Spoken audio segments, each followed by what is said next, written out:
다시 성령으로 새롭게 네 번째 시간입니다. 같이 따라합시다. 다시 성령으로 새롭게. 교회적으로 또 우리 그리스도인 개인의 참 어려운 때 우리 지나고 있습니다. 매주 다시 성령으로 새롭게 우리 사도행전 말씀을 통해서 함께 은혜를 나누고 있는데, 여러분 다시 새롭게 일어설 수 있는 하나님의 큰 은혜를 받는 시간 되기를 바랍니다. 이 시간 또한 예배드리다가 우리의 모든 문제, 약함, 하나님의 자유케 하심과 또 해방 주심과 치유하심이 경험되는 시간 되기를 간절히 축원합니다. 오늘 말씀 제목을 영적 비등점이라고 정해봤습니다. 말씀을 이제 매주 이렇게 묵상을 해요. 본문 말씀을 깊이 묵상을 하는 가운데 이 비등점이라고 하는 그 단어가 왜 떠올랐는지 모르겠어요. 제가 언젠가 배운 듯 하기도 하고 뭔가 이렇게 검색해 보니까 제가 생각하는 부분과 맞아요. 이 비등점, 여러분 들어보셨나요? 물이 끓는 지점을 말해요. 영어로 보일링 포인트라고 합니다. 여러분, 물은 몇 도에서 끓죠? 네, 100도에서 끓어요. 70도, 80도 되면 안 끓어요. 방울만 뽀글뽀글 나고. 100도가 되면 끓어요. 그게 이 비등점이라고 그래요. 끓는 점. 그 비등점에서 이 물 액체가 기체로 바뀌어 버립니다. 변화가 일어나요. 제 사도행전을 묵상하면서 들었던 생각은 영적인 부분에도 이 신앙에도 비등점이 있다는 것을 제가 발견을 했습니다. 자, 오늘 우리는 사도행전 말씀을 가만히 유심히 살펴보면 제자들의 경우 예수님을 너무 잘 알았어요. 3년 반 동안 예수님 따라다녔고 예수님과 먹고 마시고 자고 기적의 현장에 함께 있었고 예수님에 대해서 누구보다도 제자들은 더 잘 알고 있었습니다. 그리고 더더군다나 예수님이 십자가를 지시고 부활하셨어요. 그 부활하신 예수님을 40일 동안 그들은 11번 정도 만나고 경험을 합니다. 자, 이쯤 되면 완벽하지 않습니까? 부족한 게 없어 보여요. 자, 그러나 예수님은 사도행전 말씀을 통해서 그 제자들을 향해 그렇게 말씀하세요. 예루살렘을 떠나지 말라. 떠나봐야 지금 니들은 아무것도 못해. 그리고 하나님의 약속하신 것을 기다려라. 그것 받고 떠나라. 아직 그들이 영적으로 볼 때 영적 비등점에 이르지 못했음을 예수님은 말씀하고 있는 거예요. 액체가 이 기체로 변화되는 비등점이 있듯이 제자가 증인이 되기 위해서 땅끝까지 이르러 이 증인이 되기 위해서는 아직 무언가 이 제자들에게 더 채워야 될 부분이 있었던 겁니다. 물론 성령 세례 받고 성령 충만하면 영적 비등점에 이릅니다. 그게 사도행전 이제 다음 주에 2장으로 넘어가는 거죠. 그런데 오늘 본문 말씀에 보면 제자들이 성령 세례 받기 위해서, 다시 말하면 영적 비등점에 오르기 위해서 먼저 해야 될 일이 있음을 오늘 본문에서는 말해주고 있어요. 어쩌면 제자들에게 필요했던 이 영적 비등점, 채워야 될 부분은 우리가 채워야 될 부분이에요. 제자들이 이 부분이 채워졌을 때 그들은 성령 세례받고 다시 새롭게 일어설 수가 있었어요. 마찬가지입니다. 오늘 이 시대, 어려움의 때를 살아가는 이 시대 모든 교회와 우리 그리스도인들이 오늘 말씀을 통해서 내가 부족한 게 무언가, 오늘 말씀을 통해서 내가 채워야 될 부분이 무언가, 이 부분을 깨닫고 채울 때 나에게도 영적 비등점을 통과하게 되고 나에게도 다시 새롭게 되는 놀라운 역사가 일어나게 되는 것입니다. 자, 그러면 그것이 무엇일까? 무엇을 더 제자들이 채워야 됐을까? 자, 오늘 본문으로 들어가 보겠습니다. 12절 말씀 같이 읽습니다. 시작. 제자들이 감람원이라 하는 산으로부터 예루살렘에 돌아오니 이 산은 예루살렘에서 가까워 안식일에 가기 알맞은 길이라. 아멘. 자, 오늘 12절 시작하면서 제자들이 감람원이라 하는 산으로부터 예루살렘에 돌아오니 그랬어요. 자, 예수님이 승천하신 산이 어떤 산? 자, 오늘 본문에 감람원이라고 하는 산, 그래서 감람산 그렇게 말을 합니다. 성지순례 가면 감람산 꼭 가요. 예수님이 승천하신 곳이라고. 자, 그런데 그 감람산, 예수님이 승천하신 곳은 오늘 보면 예루살렘에서 가까웠다 그렇게 말씀합니다. 예루살렘에서 가까웠다. 여러분, 여기서 예루살렘은 마가의 다락방이 있는 곳을 말합니다. 마가의 다락방은 예루살렘 안에 있었어요.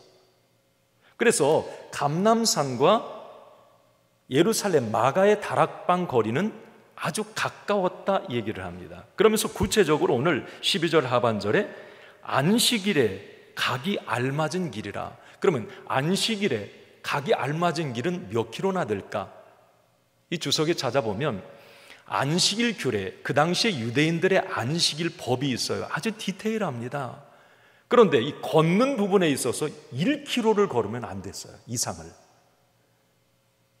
그래서 감람산에서 마가 다락방까지 약 0.8km 정도 됩니다. 그러니까 오늘 여기 본문에도 안식일에 가기에 알맞은 길이다 그렇게 표현을 한 거죠. 자,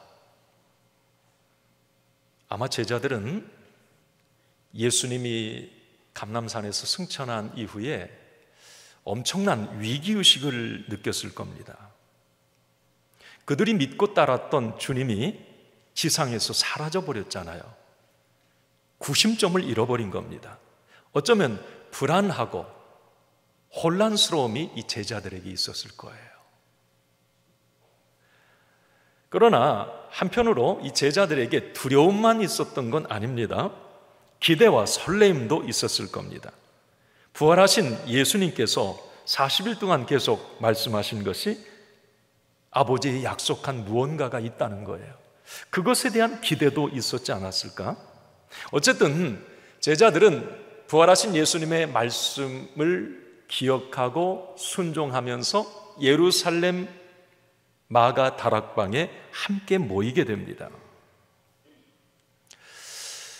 자, 당시 예수님이 십자가에 처형되고 부활하신 그 이후에 사도행전에 보면 예루살렘은 살벌했습니다. 왜 그랬느냐면 예수님이 십자가형에 죽으셨어요. 그런데 예수님을 따랐던 그 당시에 백성들이 너무 많았어요. 그러니까 로마 정부나 예루살렘 교회의 종교 지도자들은 데모가 일어날까, 예루살렘 그 이스라엘 안에 예수님을 따랐던 사람들을 중심으로 소요 사태가 일어날까 봐 늘 긴장하고 있었던 상황입니다. 그래서 나중에 이제 사도행전 보면 예수쟁이들 다 잡아들이는 거예요. 그들이 모이면 예수님 얘기하고 어떤 데모의 어떤 그런 기운들이 보이고, 그러니까 나중에는 우리 사울을 통해서 감옥에 가두고 막 이런 일들이 막 계속 일어나지 않습니까? 한마디로 예루살렘은 모이기 적합한 장소가 아니에요. 약속한 것을 기다리라, 예루살렘을 떠나지 말라. 왜 하필이면 예루살렘? 나는 궁금했어요, 처음에. 아니, 예루살렘이 그렇게 당시에 이스라엘의 수도였고 그렇게 분위기가 살벌할 정도면, 아니 변방에 모이면 안 됩니까? 좀 의미를 두자면 예수님 탄생한 베들레헴 그 변방에 하나님 약속한 것 주겠다, 그쪽으로 모여라, 니들 그래야 신변이 안전해, 이렇게 하면 좋잖아요. 아니면 좀 의미를 두자면 예수님의 사역이 갈릴리에서 주로 이루어졌으니까 야 갈릴리 그 변방에서 모여라, 그러면 하나님이 약속한 거 그곳으로 줄게, 이렇게 말할 수도 있잖아요. 왜 하필이면 예루살렘인가? 제자들의 입장에서도 살벌한 예루살렘보다는 사람들의 시선을 피할 수 있는 변방이 좋을 거라 생각했을 겁니다. 여기서 우리는 중요한 한 가지 영적 교훈을 깨닫습니다. 진정한 믿음은 내 생각, 내 형편대로 움직이는 것이 아니라고 하는 것입니다. 하나님의 말씀대로, 하나님의 형편대로 움직이는 것, 이게 진정한 믿음입니다. 성령의 사람은, 진짜 믿음의 사람은 나는 여기가 좋아요. 아니, 나는 예루살렘 싫습니다. 아니, 갈릴리 아니면 베들레헴, 변방 시골, 그곳이어야 내게 맞습니다. 자, 그러나 예수님은 예루살렘이라고 말씀하세요. 자, 그런데 진짜 믿음은 뭐냐? 내가 원하는 변방이 아니에요. 내가 원하는 장소, 내가 원하는 형편에 머무는 게 아니라 진짜 믿음은 순종하는 믿음이에요. 예루살렘에 머무는 거예요. 예루살렘에 있어야 하나님의 약속한 걸 받아요. 내 형편 따라 다른 곳에 가서 내 마음대로 거기 하나님의 약속한 게 갈 수가 없어요. 왜 예루살렘인가? 왜 제자들이 부활하신 예수님의 말씀 한마디 어떤 불평과 원망도 하지 않고 살벌한 예루살렘의 순종의 마가의 다락방에 모였던가? 이게 진짜 믿음이라는 거예요.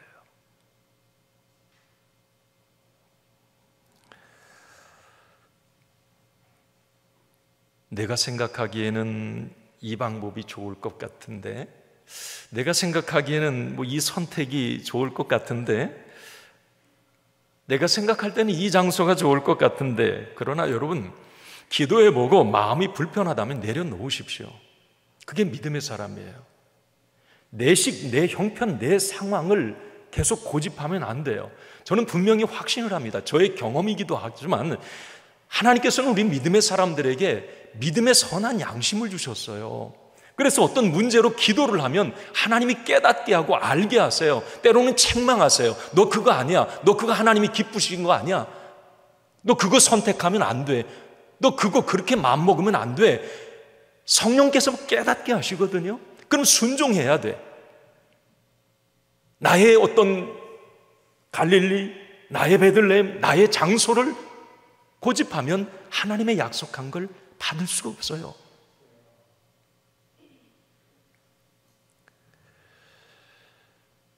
우리는 그런 얘기도 해요. 하나님, 이런 코로나의 상황 어려운데 무슨 모여서 예배를 드려요?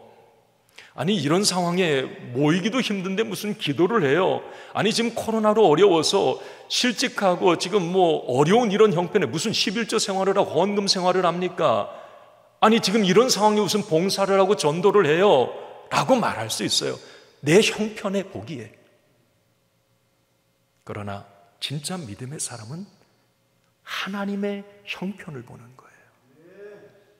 하나님의 방법, 하나님의 식대로 결단하고 순종하는 것, 이게 진정한 믿음임을 기억하시기 바랍니다.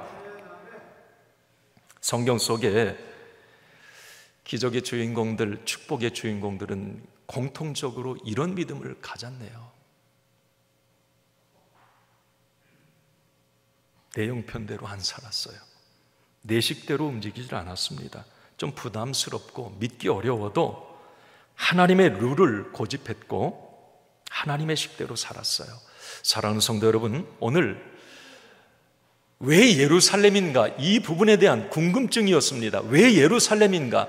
나의 갈릴리, 나의 장소, 그곳이 편하고 그곳이 안전한데 그곳이 내게 유익이 될 텐데 왜 살벌한 예루살렘인가? 죽을 수도 있고 손해볼 수도 있고 이건 아닌 것 같은데, 그러나 여러분, 하나님의 뜻이라면, 하나님이 기뻐하시는 것이라면 그 편을 택하는 것, 이게 진짜 믿음의 사람입니다.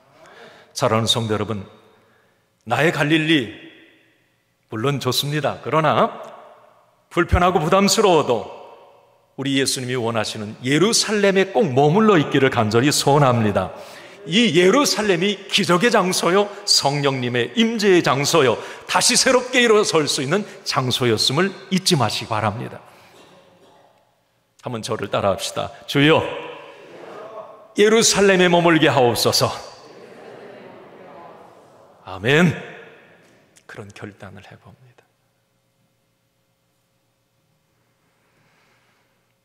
자, 오늘 제자들이 불편하고 위험하고 부담스러웠지만 예수님의 명령이었기에 순종하고 예루살렘에 모입니다. 오늘 13절과 14절 보면 그 예루살렘 마가의 다락방에 모였던 사람들의 명단을 쭉 얘기를 합니다. 자, 우리 13절 같이 읽습니다. 시작.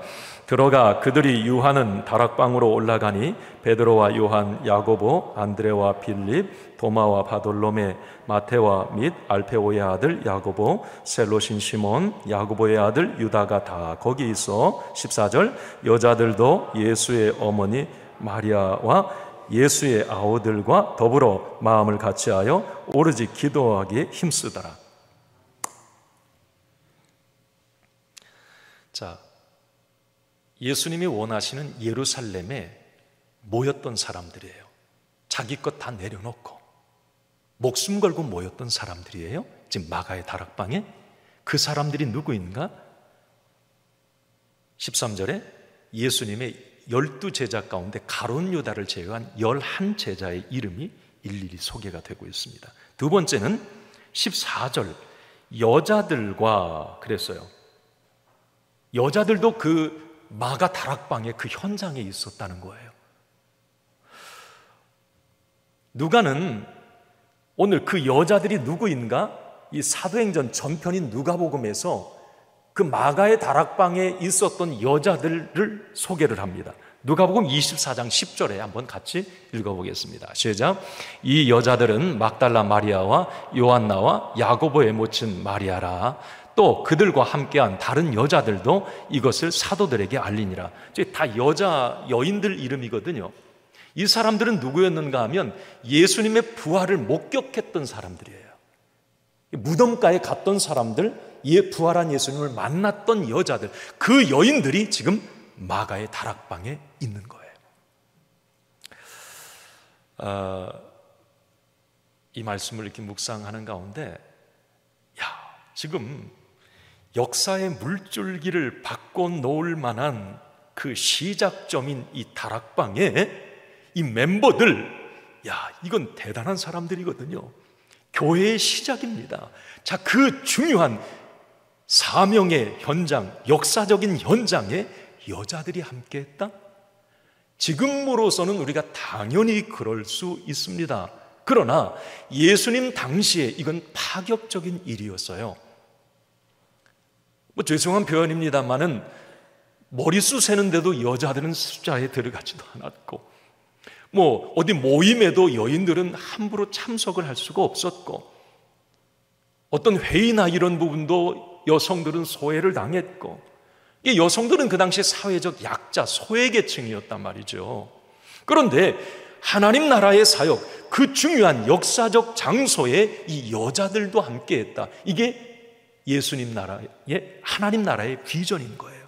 다시 말하면 하나님 나라의 일은 여자, 남자, 장애를 가졌거나 어리거나 나이가 있거나 그 누구든지 소외될 수 없다는 겁니다. 이런 부분들을 지금 기독교는 잘 계승해 오고 있어요. 예수님 정신이 딱 많이 교회에 녹아 있잖아요. 지금 보면 교회의 대부분, 지금 오늘도 여기 앉아 계신 분들 보면 여성들이 훨씬 더 많잖아요. 그죠? 이제 여성들, 이 여자가 어떤 사역의 이제 주인공이 되어가는, 참 놀랍지 않습니까? 이 교회를 보면 거의 70% 정도가 이 여성들의 어떤 영향력이 참 대단하다. 사역의 곳곳에 한번 여러분 생각해 보세요. 여성들이 항상 거기에 70%, 80% 있음을 압니다. 이 예수님의 시작, 그 마가의 다락방, 여자들도 함께했다. 큰 의미가 있는 거예요.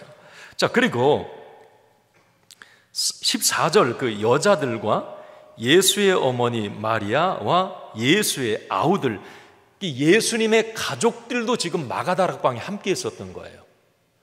그 어머니뿐만이 아니라 예수님의 동생이 누가 있죠?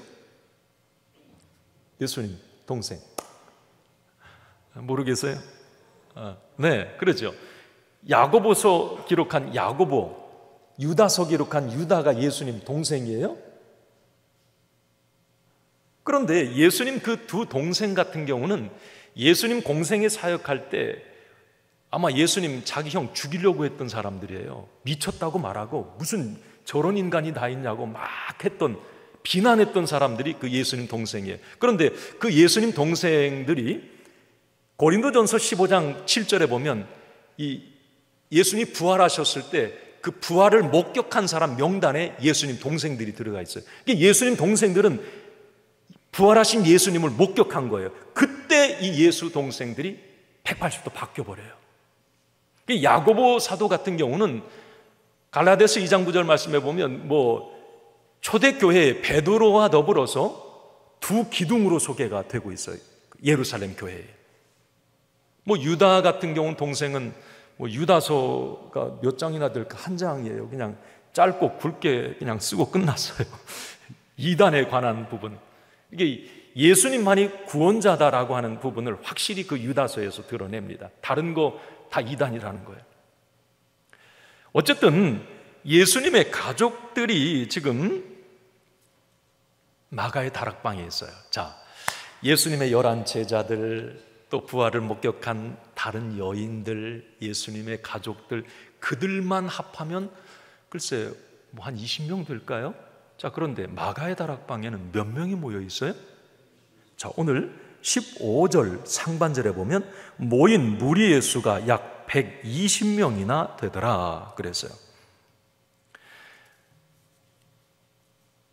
사실 예수님의 이 부활을 목격한 사람들은 예수님의 어떤 제자들, 여인들, 그 아우들 뿐만이 아니라 고린도전서 15장 6절에 보면 게바와 그 형제들과 500여 형제들에게 일시에 보이셨나니 그랬어요. 이게 부활하신 예수님. 그러니까 부활하신 예수님을 본 사람들이 500여 명 이상이 된 거예요. 거기에는 11 제자 제외되고 다른 사도들 제외되고 여인들 제외되고 어쨌든 500명 이상이 부활하신 예수님을 만났어요. 그런데 지금 마가의 다락방에 몇 명이 모여 있어요? 120명이 모여 있어요. 자, 어쩌면 지금 마가 다락방에 그 살벌한 예루살렘 분위기에서 마가 다락방에 모여있던 120명의 사람들은 그냥 믿음의 사람들이 아니에요. 대부분의 사람들은 부활을 목격해도 다 도망갔어요. 그러나 지금 120명 이 멤버들은 어떤 사람인가? 목숨 걸고 주님을 사랑한 사람들, 정말 하나님의 방법대로 살아보겠다고 예루살렘에 목숨 걸고 모인 사람이 120명인 거예요. 얕잡아 보면 안 되는 거예요. 자, 그런 교훈을 받습니다. 자, 교회란 어떤 곳인가? 교회 공동체의 구성원들은 어떤 사람이어야 하는가? 이겁니다. 교회는 누구나 올 수 있어요. 그러나 아무나 교회 다락방 구성원이 될 수는 없습니다. 교회는 아무나 다 올 수 있어요. 그러나 누구나 다 구원받고 축복을 누리는 하나님의 자녀가 되는 것은 아닙니다. 예수님 당시에 아까도 말씀드렸듯이 부활을 목격한 사람들이 500여 명 이상이 되었지만 다 그들은 도망갔어요. 자기 형편 따라 갔어요. 자기가 편한 장소로 갔어요. 위험하지 않은 안전한 장소로 갔어요. 예루살렘에 머물라 이거 듣지 않았습니다. 자기가 편한 곳으로 가버렸어요. 그러나 120명의 사람들은 목숨 걸고 말씀에 순종해서 예루살렘을 떠나지 않았고 그들은 마가의 다락방에 모였던 겁니다. 여러분, 프로테이지로 따져보면 한 20% 조금 넘는 것 같아요. 500여 명이 넘었으니까 제가 무슨 생각이 들었느냐면 20%의 사람이 사실 성령 세례받고 초대교회의 주역이 됩니다. 그들이 역사의 물줄기를 바꿔놔요. 여러분, 교회는 우리 주님이 부르신 사람들, 즉 예수님을 뜨겁게 사랑하고 예수님을 나의 구주, 나의 하나님으로 진심으로 영접한 사람들, 그 사람들이 모인 곳이 교회이어야 하는 거죠. 마가의 다락방 공동체의 특징이기도 합니다. 저는 우리 주일교회가 이런 뜨거운 증인들, 마가의 다락방 공동체가 되기를 간절히 소원합니다. 저와 여러분 모두, 우리는 아무나 누구나가 아니에요. 특별히 뽑힘을 받은 사람 120명에 내가 들어가 있어야 되는 거예요. 500여 명 다른 사람들보다도 120명 하나님 말씀에 순종해서 그 역사적인 현장에 있는 다락방 공동체, 그 한 사람, 중요한 한 사람, 저와 여러분들이 되기를 간절히 소원합니다. 이 사람들을 통해서 하나님은 일하셨어요. 나머지는 뭐 자기 형편 따라 갔으니까. 약속한 게 그들 현장에 임한 게 아니라 예루살렘에 임했으니까. 여러분, 경제학자 파레토가 얘기한 파레토 법칙 들어보셨죠?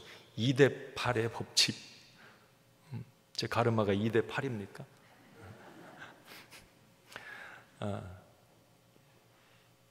2대 8, 20대 80 뭐 그런 거예요. 그 뭐냐면 20%의 사람이 항상 80%를 지배한다. 80%의 모든 걸 20%의 사람이 다 갖고 있다. 뭐 그런 의미예요, 쉽게 말하면. 자, 제가 마가의 다락방에 부활을 목격한 사람들이 500여 명 이상이 되었지만 20% 정도의 사람이 다락방에 모여서 그들이 목숨 걸고 기독교의 역사를 바꿔놓았다? 이 2대 8의 이 법칙은 상당히 교회 안에도 어떤 모임 안에도 공동체 안에도 있는 것 같아요. 저는 오늘 예배 드리는 여러분들이 꼭 20%이 다락방 멤버들이 되기를 바랍니다.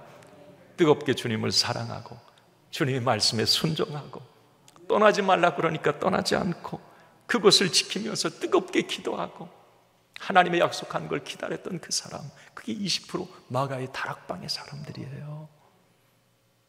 이 사람들이 일을 했던 거예요. 이 사람들이 축복의 통로가 되었던 거예요. 이 사람들이 출발점이 되었던 거예요. 미랄과 같은 사람들이에요.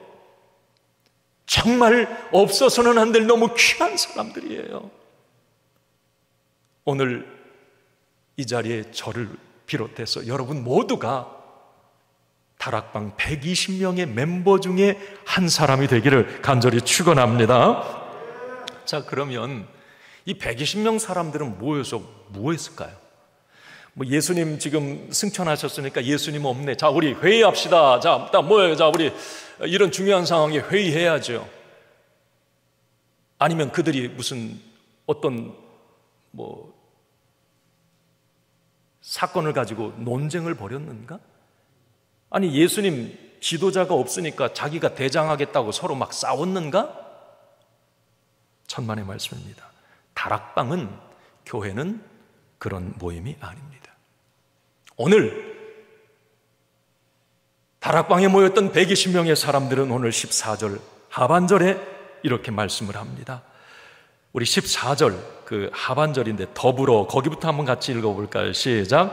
더불어 마음을 같이하여 오로지 기도하기에 힘쓰더라. 아멘. 한번 따라합시다. 오로지 기도하기에 힘쓰더라. 자, 120명이 모여서 뭐 했어요? 예, 거기다 오로지 이걸 빼면 안 돼. 뭐 했어요? 나 이거 말씀 준비하다가 오로지 참 한국말이 참 재밌네. 오로지가 뭐야? 오로지 오로지 기도했다. 영어 성경 이 오로지를 continually, constantly 그랬어요. 계속 지속적으로 쉬지 않고 끈기 있게 기도했다. 그게 오로지. 자, 얼마만큼 기도해야 오로지 기도하는 거예요? 여러분, 오로지 기도해야 되는데 얼마만큼 기도해야 오래? 자, 오늘 제자들이, 마가의 다락방 제자들이 며칠 기도했을까? 다락방에서. 퀴즈. 그 답 나오는데? 자, 예수님이 부활하시고 40일 동안 제자들을 만나셨잖아요. 40일째 승천하셨어요. 그런데 성령 세례 받은 것은 사도행전 2장에 오순절날이 이름에 그래요. 그러면 오순절은 50일째를 말합니다. 자, 그러면 50 빼기 40은 뭐예요? 10. 마가의 다락방에 10일 동안 기도했던 거예요. 감람산에서 승천하는 거 보고 다락방에 와가지고 오순절까지 기도를 한 거예요. 10일 동안 열심히 기도를 했어요. 우리가 언뜻 생각하니까 나는 뭐 한 100일 기도한 줄 알았더니 뭐 10일 기도했다고, 뭐 그게 오르진가? 나 이 말씀 묵상하면서 10일 여러분, 오로지 어떤 한 기도 제목을 가지고 지속적으로 한 장소에서 10일을 기도한다? 입장 바꿔놓고 생각해 보면 이거 쉽지 않아요. 쉽지 않아. 한번 생각해 보세요. 과연 내가 이렇게 지속적으로 한 기도 제목을 가지고 오로지 기도했던 때가 언제인가? 여러분, 오로지 기도하셨을 때가 있지요? 네. 저는 이 말씀 묵상하다가 오로지 기도했다 그랬을 때 저에게 떠오르는 두 가지 기억이 그냥 팍 떠올랐어요. 그게 하나는 뭐냐면, 제가 목회하면서 교회를 처음 첫 목회 나가서 이제 개척을 했어요. 그런데 한 1년 정도 지났나요? 이 건물이 부도가 나버렸어요. 그 주인이 건물을 저당 잡히고 얼마나 많은 대출을 받았니, 그리고 밤에 이삿짐센터 불러가지고 도망갔어요. 은행권에 저당 잡힌 거예요. 나중에 뭐 2번 유찰되면서 이제 이 분양을 받게 되는데, 그 과정 속에 어떤 일이 있었느냐면, 이제 개척해서 막 부푼 꿈을 안고 시작을 했는데 그 부도가 났잖아요. 이게 할 방법이 없는 거예요. 돈도 없고 뭐 분양을 받아도 이거 뭐 할 수 있는 방법이 없는 거예요. 하나님 앞에 기도하는 것밖에 없잖아요. 이제 목회 초년생이 뭘 알겠어요. 이제 선배들이 그렇게 했으니까 나도 그렇게 하면 되겠다. 그래서 겨울인데 40일을 작정하고 밥은 다 먹으면서 아침, 점심, 저녁 이제 강단에서 잠만 자는 거예요. 기도하면서. 근데 겨울에 이게 얼마나 추운지, 이제 제가 오로지 기도했다 그러니까 생각났던 게 이제 그거라는 거예요. 허리가 끊어지는 것 같아요. 막 정말 미치겠어요, 세상 말로. 이거 포기할까? 그래도 시작했으니까 해야지. 40일을 채워갔어요. 그런데 여러분, 어떤 일이 일어났을 것 같아요? 논픽션이에요. 이게 팩트입니다.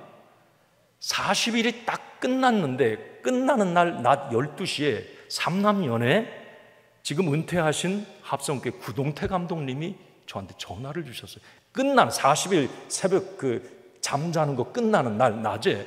그러면서 저기 나 삼남연의 감독인데 내가 어떻게 하다 얘기를 들었네. 은평교회가 지금 많이 힘들고 뭐 부도가 났다며. 돈 얼마 필요한데? 그래. 예? 여러분 좀 신기하지 않나요? 그러면서 조금 있다가 감리사님, 지방 감리사님한테 전화를 왔어요. 알고 보니까 이 구감독님이 감리사한테 전화해가지고 네 지방에 지금 이렇게 어려운 교회 그것도 모르고 있냐. 그게 전화가 온 거예요. 여러분, 그 당시에 1억 6천인가 25년 당시에 이 상상이 안 되는 돈이에요. 그런데 한 방에 해결됐어요. 할렐루야. 이 웃기는 얘기 같죠? 오로지 기도하면 뭔가 일이 일어나는구나. 그때 첫 목회 때 하나님이 사인을 주셨어요. 그리고 오로지 기도했다. 제 얘기해서 죄송해요.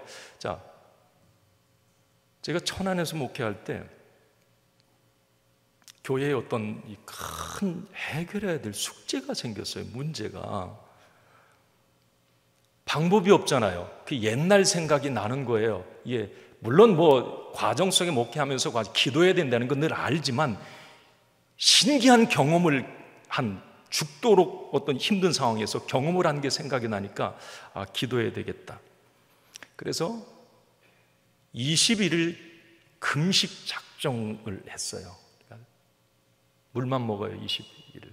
2번 죽을 뻔 알았습니다. 21일 동안. 하나님 앞에 기도하는 거예요. 하나님 해결해 주세요. 어떤 순간에는 기도하다가 하나님 너무 힘드니까 이대로 하나님 그냥 나 천국 불러가도 나 대환영이에요.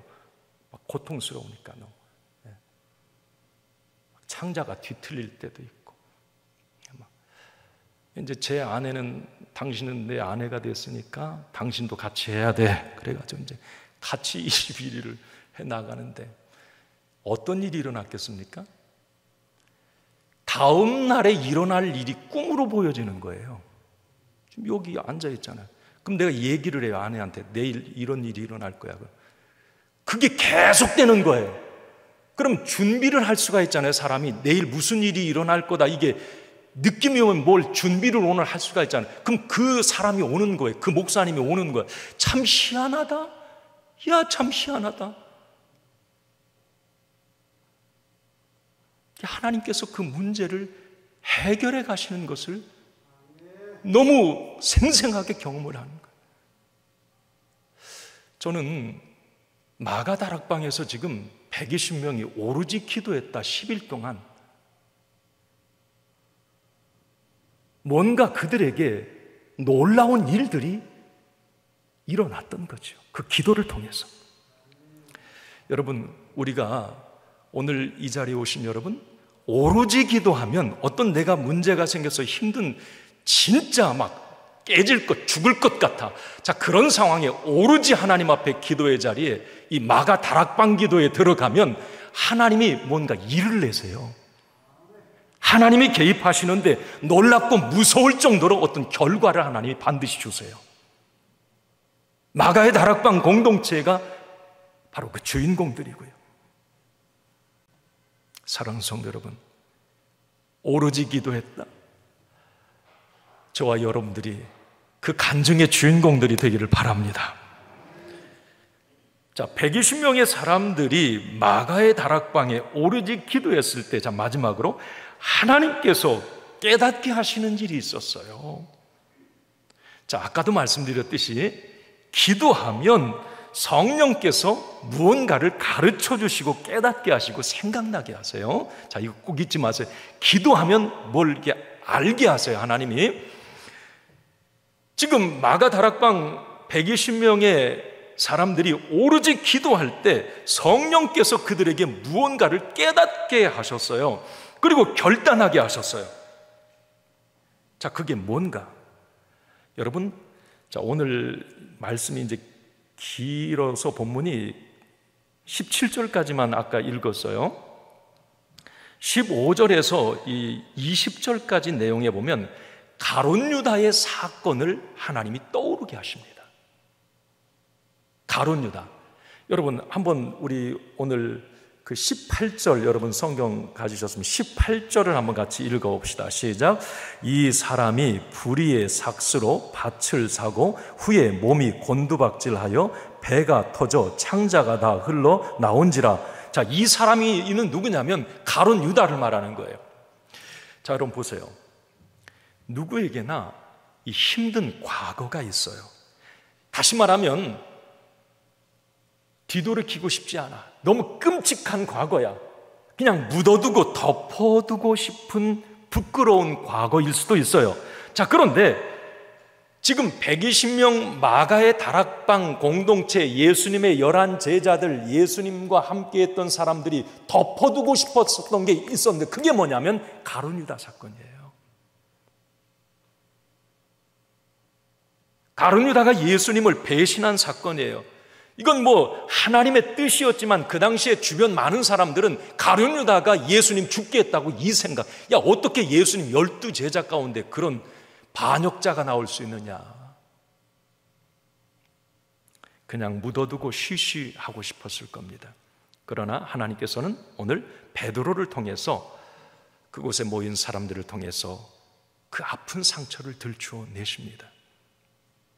생각하기도 싫은 공동체의 아픔을 들추어내세요. 하나님께서 왜 그들의 아픈 과거 상처를 드러내셨을까? 하나님께서 그들의 어떤 성령께서 잘못을 지적하고 정죄하기 위함이 아닙니다. 그들이 새로운 미래로 새 시대를 향해 나아가기 위해서 반드시 그들이 회개하고 청산해야 될 쓴뿌리였기 때문에 그거 해결하고 가자는 거예요. 하나님께서는 그래서 그걸 생각나게 하시고 깨닫게 하셨던 거예요. 여러분, 자, 오늘 우리에게도 가룟유다와 같이 아픈 기억들이 있을 수 있어요. 그냥 덮어두고 싶고 생각하기도 싫은 그런 과거가 있을 수 있습니다. 자, 기도할 때 하나님께서는 이러한 아픔을 드러내십니다. 때로는 우리의 허물과 죄를 드러내세요. 왜냐하면 우리를 치유하시고 새로운 삶을 살게 하시기 위함입니다. 여러분, 상처와 아픔, 그 누구에게도 말 못할 그런 고통스러운 쓴뿌리가 있다면 사람에게 얘기할 필요 없어요. 우리 하나님께 토설하시기 바랍니다. 우리 하나님은 치료하시는 하나님이세요. 하나님은 치료하세요. 오늘 마가의 다락방에 120명, 그들의 아픈 상처, 지금 얼마 전에 있었던 그 아픈 상처를 들추어내서 깨끗이 치유하고 새 시대의 다락방 공동체로 교회를 시작하게 하고 싶으신 거예요. 하나님이 치유하십니다. 오늘 21절에서 26절 마지막 절까지 부족한 사도 한 사람을 뽑아 세우게 하시죠. 예수님의 12제자, 아니 그런 생각 안 듭니까? 아니 꼭 11명 가지고 뭐 주님의 나라 일 못합니까? 왜 꼭 한 사람 채워야 되는데요? 그런 생각 안 듭니까? 그런데 여러분, 오늘 읽고 이제 마칩니다. 17절, 자 이렇게 설명을 합니다. 시작. 이 사람은 본래 우리 수 가운데 참여하여 이 직무의 한 부분을 맡았던 자라. 자, 여기서 우리의 수라고 하는 건 이건 하나님의 수를 말합니다. 완전수를 말하는 거예요. 12명 숫자가 완전한 숫자라기보다도 하나님께서 오늘 마가 다락방 12제자의 어떤 완전 하나님의 기대의 완전수가 12였다는 거죠. 12명이었다는 거죠. 거기에서 한 사람이 빠진 거예요. 그래서 하나님은 그것을 채워서 성령 주시고 하나님의 나라 일을 감당하게 하십니다. 저는 우리 한 사람 한 사람이 우리 주일교회 하나님의 나라 사역에 12명 중에 한 명, 이 완전수가 되기를 간절히 축원합니다. 이제 말씀을 마치면서 영적 비등점 거기에 올라야 되는데, 자, 우리에게 부족한 것 무엇인지? 자, 내 형편 내식이 아닙니다. 하나님의 기준대로 하나님이 원하시는 예루살렘에 머물러야 하는 거고, 오로지 기도할 때 뭔가 사단이 납니다. 잘못된 쓴뿌리 제거해야 내가 새 시대 주인공이 될 수가 있습니다. 내가 120명 안에 완전수, 12명 안에 완전수, 그 주인공 내가 되어야 됩니다. 기도하겠습니다.